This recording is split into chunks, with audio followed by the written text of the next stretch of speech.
यस समय आराधनातर्फ जानेछौँ। हामी सबै आफ्नो स्थानमा खडा हुनेछौँ।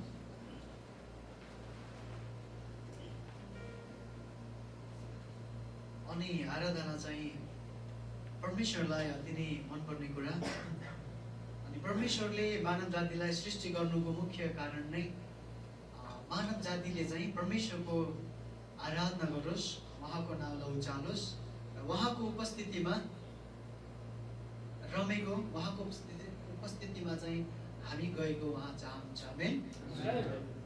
अनि यसै गरिकन मैले तपाईँहरूको बिचमा एउटा खण्ड लिएर आएको छु। हबकुक 3:17-19।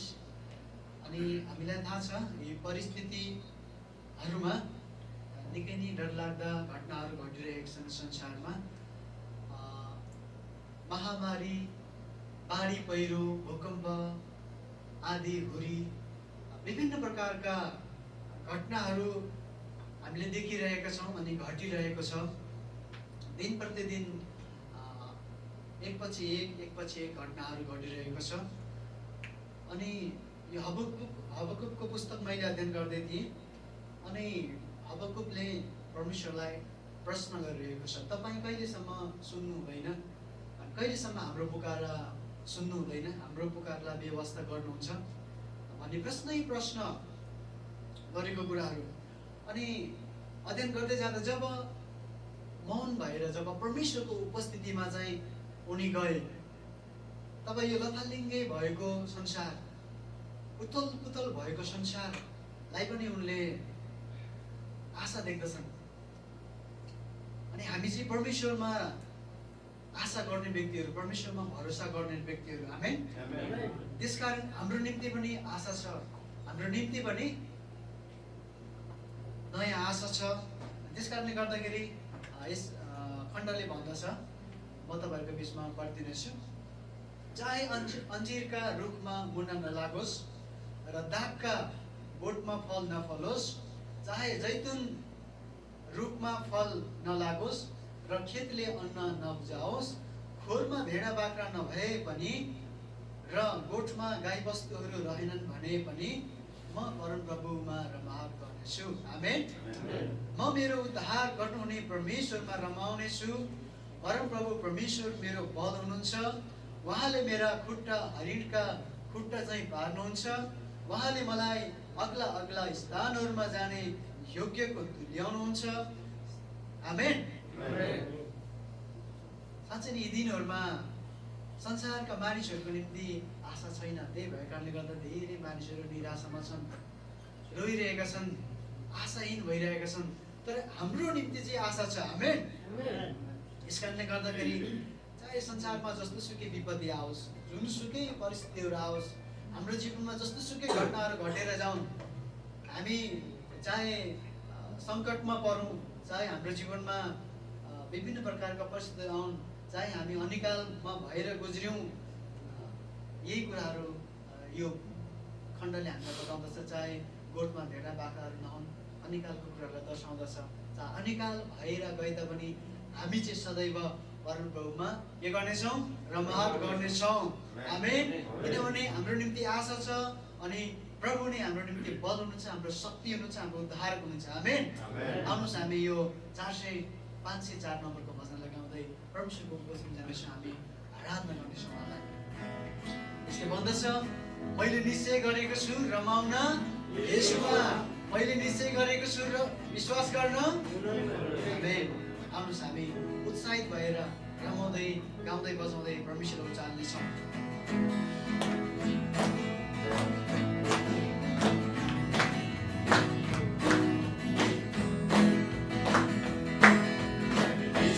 गरेको छु रमाउन येशूमा, मैले निश्चय गरेको छु विश्वास गर्न हुँदैमा, मैले निश्चय गरेको छु रमाउन येशूमा, मैले निश्चय गरेको छु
यसुमा मैले निश्चय गरेको छु विश्वास गर्न हुनेमा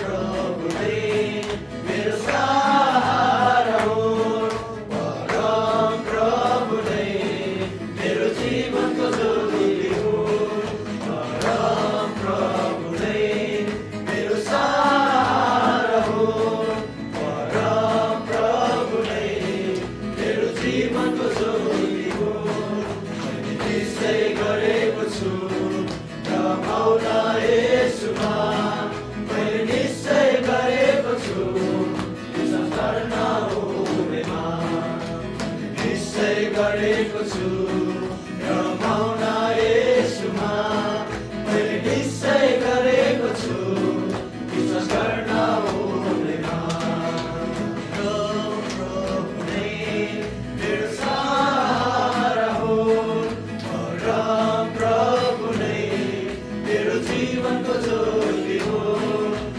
परम प्रभु नै मेरो सहारा हो परम प्रभु नै मेरो जीवनको ज्योति हो मैले निश्चय गरेको छु रमाउन यसुमा मैले निश्चय गरेको छु विश्वास गर्न हुनेमा निश्चय गरेको छु रमाउन यसुमा मैले निश्चय गरेको छु विश्वास गर्न हुनेमा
Hallelujah.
पहिरोले सुन्नेछ, मुर्दा बिउ जानेछ, उनैलाई महिमा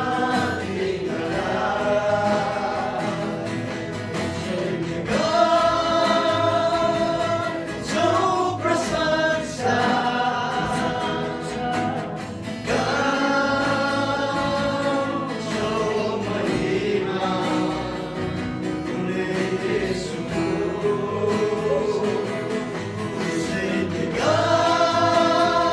गाउँछौ प्रशंसा, गाउँछौ महिमा कुनै येशूको।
अति महिमाका योग्य हुनुहुन्छ, अति महिमाका योग्य हुनुहुन्छ, अनन्त अनन्त अनन्त अनन्तका परमेश्वर।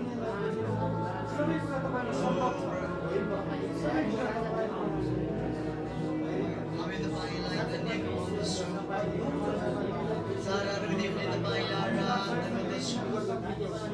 तपाईँको नामलाई उचार्दछौँ, तपाईँको नामलाई धन्य गर्दछौँ।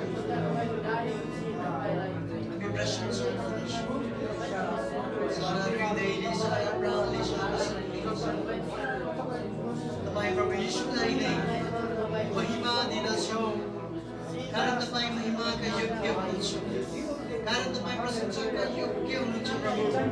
ओ प्रभु, हालेलुया। जब हामी तपाईँको नजिक आउँछौँ, जब हामी तपाईँको शरणमा आउँछौँ, औ तपाईँको त्यो वैभवलाई हामी देख्दछौँ। अनन्त अनन्त अनन्त तपाईँको महिमा होस्, तपाईँको प्रशंसा होस्।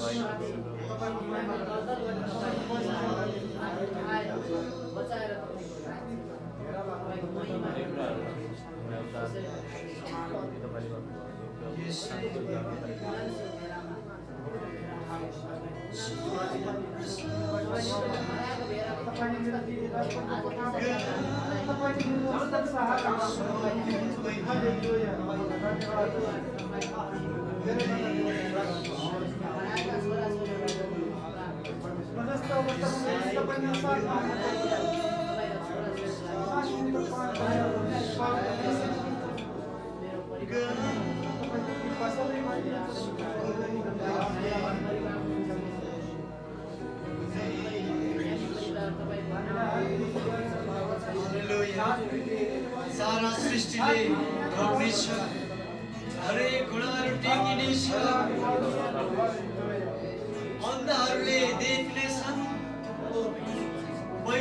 सुन्नेछन्, मुर्दाहरू पनि बिउतरेछन्।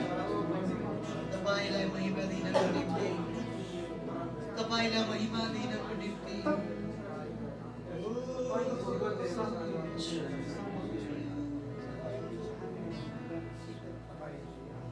तपाईँ प्रभुको प्रेम कति अपार, आकाशभन्दा पनि उच्च उच्च उच्च, सागरभन्दा पनि गहिरो, आसमानभन्दा पनि विशाल। प्रभु तपाईँलाई महिमा होस्, प्रभु तपाईँलाई प्रशंसा होस्। तपाईँ अति महिमाको योग्य, तपाईँ प्रशंसाको योग्य, तपाईँ भयोग्य, तपाईँ प्रभुलाई निसारा, तपाईँ प्रभुलाई निसारा महिमा राजा।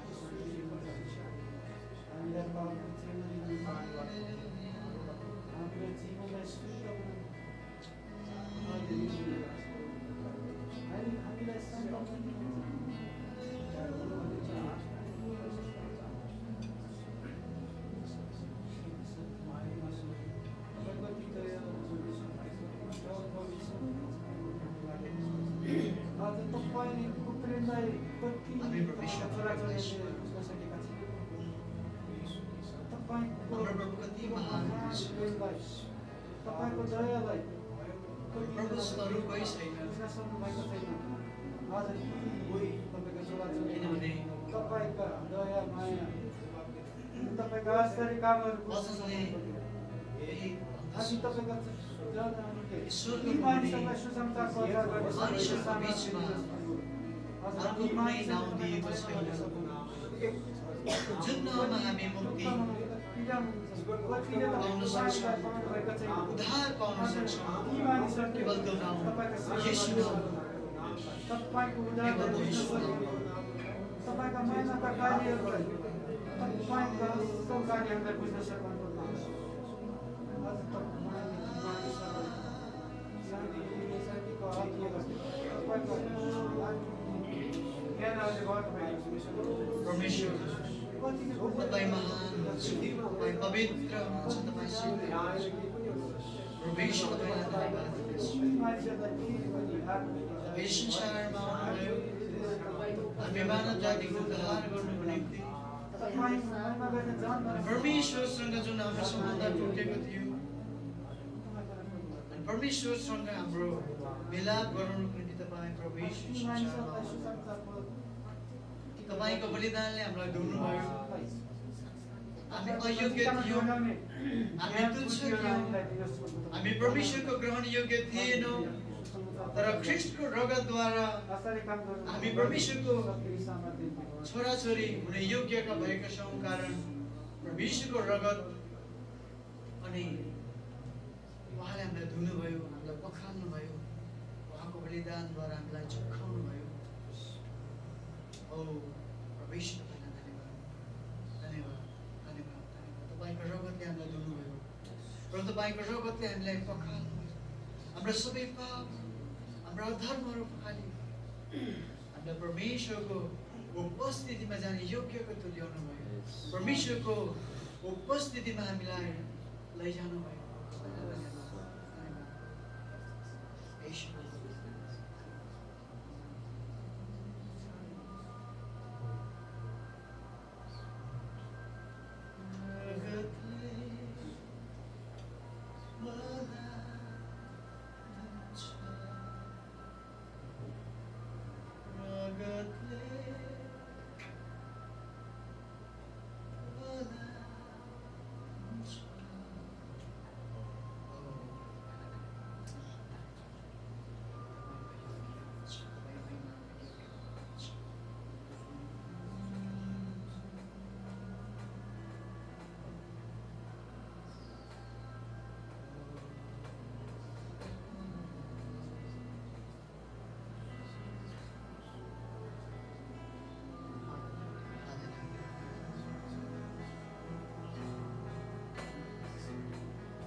बाटोमा येशू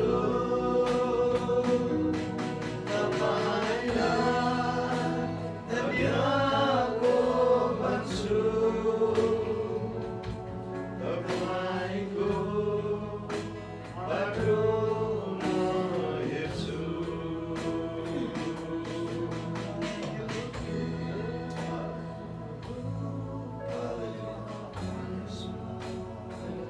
साँच्चै तपाईँ यसमा बाँड्ने शक्तिशाली परमेश्वर हुनुहुन्छ। तपाईँका पुत्रलाई वाक्यको धन्यवाद। आफ्नो प्रतिज्ञा तपाईँ यस संसारमा साह्रै मात्र गर्नुभएको थियो प्रतिज्ञा पुत्र तपाईँ हाम्रो बदली क्रुसमा हाम्रो उद्धार गर्नुहुने हाम्रो पाप र अधर्म मेटाउनुको निम्ति परमेश्वरसँग हाम्रो सम्बन्ध असल गर्नको निम्ति परमेश्वरसँग टुटेको सम्बन्ध जोड्नको निम्ति तपाईँ प्रवेश कलवरीमा मर्नुभएको र गाडिनुभएको तेस्रो दिनमा पूर्ण जीवित हुनुभयो। अनि तपाईँ परमेश्वरले हामीलाई एउटा आशा दिनुभएको छ। त्यो आशामा हामी रमाउँछौँ अनि हामी तपाईँको बाटो हेरिरहन्छौँ। तपाईँ फेरि आउनुहुनेछ। तपाईँ जो हुनुहुन्थ्यो, जो हुनुहुन्छ र जो हुन आउनुहुनेछ।